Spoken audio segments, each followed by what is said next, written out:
Salut à tous, ça y est, l'été est terminé, les vacances s'achèvent, et vous, vous êtes toujours dans une case de bulle.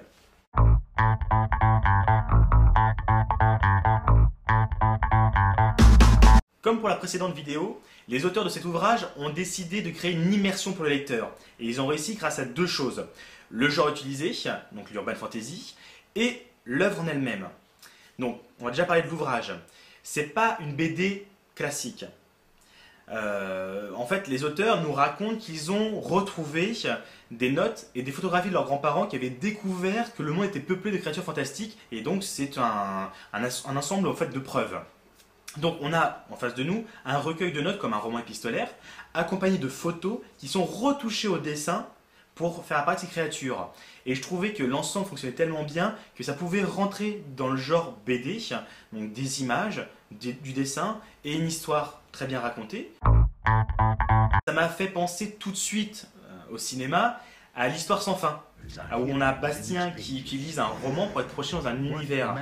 À l'inverse, l'astuce en fait, des auteurs, c'est que eux invitent les créatures fantastiques dans notre monde.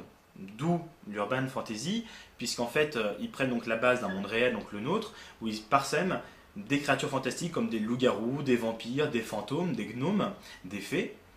Et tout de suite, ça crée un réel, d'où l'immersion que je parlais pour le lecteur. Et c'est ça l'astuce, c'est ça qui fonctionne dans leur œuvre. Tout de suite, on est imprégné de l'atmosphère et on est absorbé par l'histoire. Tout fonctionne comme un tout. Après, il continue dans l'urban fantasy, dans le déroulé, on va dire, plus académique de l'histoire, en utilisant des objets magiques.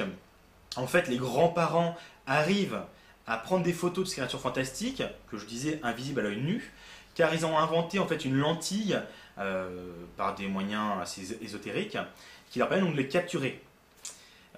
Donc on a toutes sortes de créatures comme je le disais, que ce soit loups-garous, des fantômes ou des fées. Et ça m'a fait justement donc, ce dispositif de lentille rappeler un autre film qui sont les Chroniques de Spiderwick. Là encore purement de l'urban fantasy, je rappelle, une famille combat, on va dire, une invasion de trolls et de gobelins. Et les enfants dans cette famille arrivent à voir ces créatures grâce à une petite pierre magique en voyant à travers. Voilà. Et donc on retrouve ce même concept. Amener dans le réel des objets, des personnages totalement fantastiques. Mais voilà. À la différence des œuvres que j'ai citées comme les Chroniques de Spiderwick ou de l'urban fantasy adolescente comme Harry Potter ou le Livre des Étoiles, on n'est pas dans un univers trop niais. Disons, on va pas combattre un troll en lui mettant une baguette dans le nez et hop, il tombe par terre. Hein. Vous voyez ce que je veux dire. Ils sont restés dans un univers quand même assez réaliste. S'ils tombent sur un loup-garou, bah, il y aura des morts normalement et du sang. Donc on se retrouve comme un recueil un peu de contes légèrement terrifiants. Et ça, j'ai bien aimé justement. Mais c'est pour ça que je préfère prévenir. Ça m'a fait tout de suite penser plus à un recueil d'urban fantasy comme L'Histoire sans fin où c'est tout mignon, mais plutôt à, bah tiens, justement, à une autre œuvre, mais cette fois-ci de la télé. On a l'impression de tomber sur le guide qu'utilisent les frères Winchester dans Supernatural. Papa est parti. J'ai son agenda. Nous refait le vieux truc des marines quand il veut nous dire où il est allé. Les coordonnées? Quel endroit? Attends. Donc je rappelle un peu vite fait l'histoire, c'est deux frères qui traversent les États-Unis pour combattre des démons, des monstres, des vampires, des loups-garous. Un peu comme nos deux personnages, qui sont donc deux Français qui traversent donc le pays pour découvrir et essayer de photographier donc, ces êtres surnaturels. Ok, ils sont pas là pour les détruire eux, mais il y a un peu ce même aspect, le road movie en fait, voilà, à travers la France cette fois-ci. Donc moi, je vous invite vraiment à le lire comme un livre de contes à l'ancienne.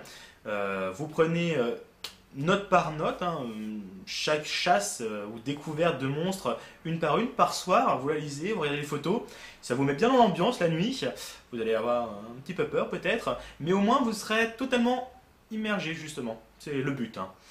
Donc voilà, ma critique s'achève, j'espère que ça vous a donné envie de découvrir Monsterland, qui est vraiment, comme je vous l'ai dit, mon coup de cœur de l'été, ça m'a tenu chaque soir, et encore une fois, j'espère vous avoir prouvé que la seule différence entre le 7e et le 9e art, bah, c'est tout simplement une case de bulle, mais pas que.